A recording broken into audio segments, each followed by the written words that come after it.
Hello my friends, hope you're well. I was feeling a bit sad recently because I had to move house and didn't think I'd be able to work on any projects for a while due to the chaos of having to shift vast piles of crap. But that wasn't really sitting well with me, so I thought I'd prioritise getting my desk set up as quick as possible and getting to work on a small project to keep those mini withdrawals at bay. I didn't want anything too big or stressful because I had enough on my plate with moving stuff. I just wanted to keep the creative juices flowing and get some escape from the monotony of endless box packing. And I have to say, this project turned out to be so much more enjoyable than I thought it would be, as there was no pressure for me to achieve any certain goals or do it within a certain time limit or anything like that. I was just making something purely to occupy myself in the evenings and have some fun. I wanted to use up some leftover parts and make something a bit out of the ordinary, so after I'd built up the crypt horror you just saw, I cracked out some spare orc bits too. I'd had an idea about an orc sitting up on the horror's shoulders, using it as a mount to traverse some rough terrain, so I cobbled together a little makeshift saddle from some milliput and assorted bits to give our orc somewhere to sit. I used some sculpting tools to refine the shape of the milliput so it wasn't so bulky, and used some orc bits partly to give it some interesting details, but more importantly to hide the shoddy sculpting work I'd just done. And once I was happy with the general appearance and position of the saddle, I also glued the remainder of our passenger into place. After popping his head on, I realised this handle on the saddle was now way too big, so I chopped a bit off and sanded it down quickly to smooth the cut over. After all, it's not the size of your handle that matters, it's how you ride 'em, baby, yeehaw! I added a few little pouches to finish off the saddle, and then for the very last detail, I bent a piece of steel wire into a sort of drooping harness shape. I drilled some holes into the side of the troll's mouth and then glued this bad boy into place like he's chomping at the bit. He's chomping at the bit. Really? Is it chomping or champing? I think it's champing. What is champing? And this detail seemed to bring it all together actually. I felt like now we definitely had a rider and his beast here, instead of a big guy giving a little small fry a piggyback. So I took a pre-made plinth I had made earlier,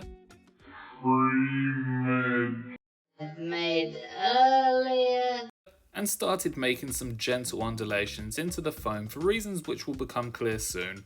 I secured our trolley boys into place with some wire and a healthy dollop of hot glue, and then smeared everything with my homemade mud mixture for a bit of texture and added strength.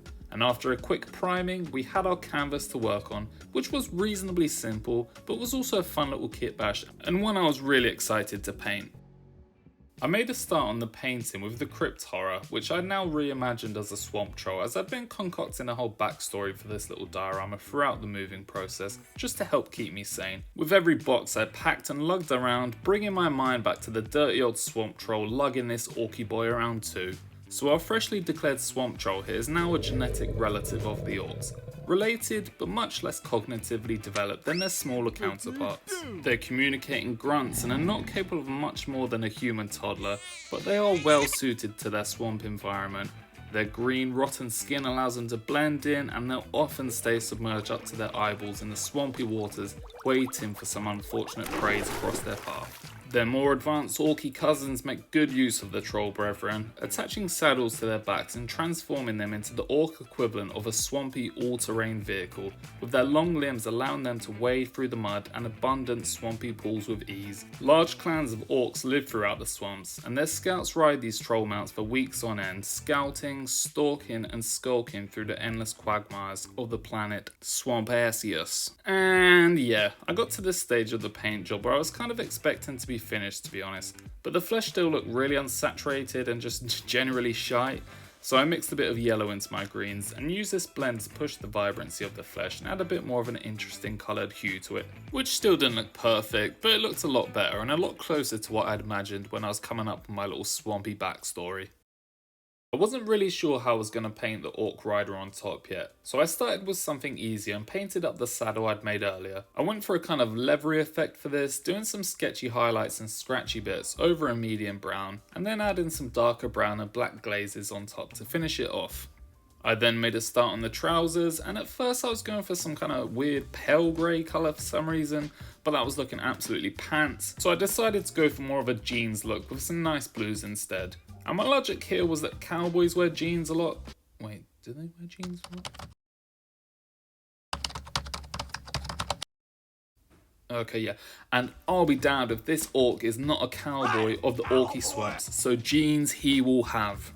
And after said jeans, I made steady progress on a bunch of the other details, and I was feeling pretty good about them actually. Don't get me wrong, you know, we're not going to be winning any awards anytime soon, so all the golden demon contenders can all breathe easily again, everyone stop panicking. But yeah, they were looking decent, and I felt like I was breaking out of my usual painting mold a bit. Up until now, the vast majority of the painting I do is the usual base coat, wash and highlight procedure, which is fine, it does still work well, especially if you're batch painting or trying to rush out a lot of minis in a short amount of time. But here I found myself focusing on one specific area, painting that with a sort of back and forth process, touching up stuff until I was satisfied, and then moving on to the next component. This did mean I had to be a lot more careful when I was close to the finish areas, as one wrong stroke of the brush can ruin all that hard work. But it was really nice change of pace, and the skin especially was really enjoyable to paint with this method. And I felt like I got a much nicer finish with this than I normally do, because I was going back and forth with a whole bunch of different colours to make little blends and touch up any areas that look weird, instead of just progressing through lighter and lighter highlights over a darker base coat. But yeah, once the flesh was finished, I just had a few more smaller details to paint, so I got to work on those and I was feeling pretty good about it all. Although the troll ended up a bit messier than I'd like, and the colour choices for the orc maybe weren't the best they could be, I was still having a lot of fun with this mini and the new painting method I was trying. But alas, I had been eating KFC and packing boxes for a week straight now, and I was ready to finish this bad boy off. So with that, let's move on to our swampy base. So, to bring the ground up to an appropriate swampy colour, I started with a nice muddy brown, and then before it had time to dry, I came back in with some black, green and ochre paints too. Doing this with the base coat still wet allowed me to get a nice blend between the colours and end up with quite a dark, dank, swampy hole just like your mum, and I gave it a final dry brushing with some green to add more of a wet mossy hue, after which it was time to start whacking down some foliage. Right, first up I glued some of this shrubbery into the bottom of the swamp pool to look like some aquatic plant life beneath the surface, and then planted some of these taller spiky grass tufts around the edges too. I trimmed these down as they were looking a bit too tall, and then added some fine flock around them with some PVA for a bit of varied texture. Then, as a very final touch, I splashed a bit of green wash over the grass and the flock, which really helped to blend it together with the muddy base and make everything look just a bit more symbiotic.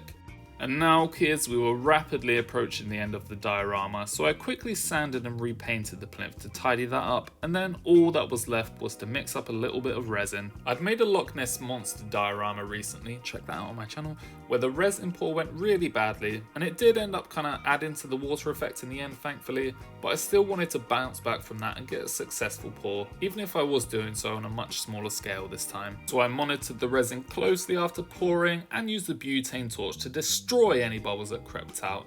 And I am pleased to say that once it finished curing, we had been successful, and I wasn't completely incapable when it comes to resin. I probably just needed to start a bit smaller than I did with Nessie. And now, the very last thing I did for this diorama was to add some water ripple effects on the surface of the resin to simulate the troll disturbing the water as he trudges on through. And that is all she wrote, my friends. Let's take a look at how our swampy boys came out.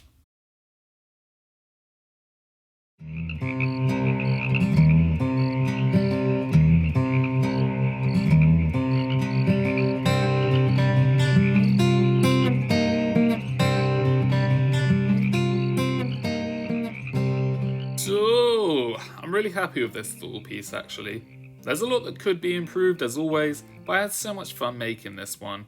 Moving houses is always a stressful and energy sapping experience, but having this little guy on the go kept me going, as it gave me something to look forward to each night and acted as a vessel to channel some of my frustrated thoughts and feelings through. Although I did take it as an opportunity to try out a new painting style and redeem my recent resin debacle, there was no real purpose to this project. I just wanted to make something for the sake of it and have fun doing so. And that's why I'm not being too critical about the faults I see in it, because the experience of making this gave me so much satisfaction and so much enjoyment through an otherwise stressful time that it was immediately worth it regardless of the visual outcome. A lot of the time we can fixate so much on the final product and making it perfect that the process of actually making it becomes unenjoyable and feels more like hard work than a hobby. So for me, this little project had been a good reminder to be creative for the sake of being creative and just make things because it's fun to do so. You know, not everything has to be perfect. It doesn't have to be a golden demon worthy paint job or a hyper realistic diorama. I think the most important thing is picking an idea that excites you and seeing it through to the end. So even though it sounds cheesy, just go and have fun. Make something purely for the sake of being creative and try new things. Don't worry about the final product, just enjoy yourself. And my friends, feel free to subscribe if you enjoyed this, or leave a like or a comment, or do whatever you want to do, but make sure you stick around for more videos coming at you soon. See ya!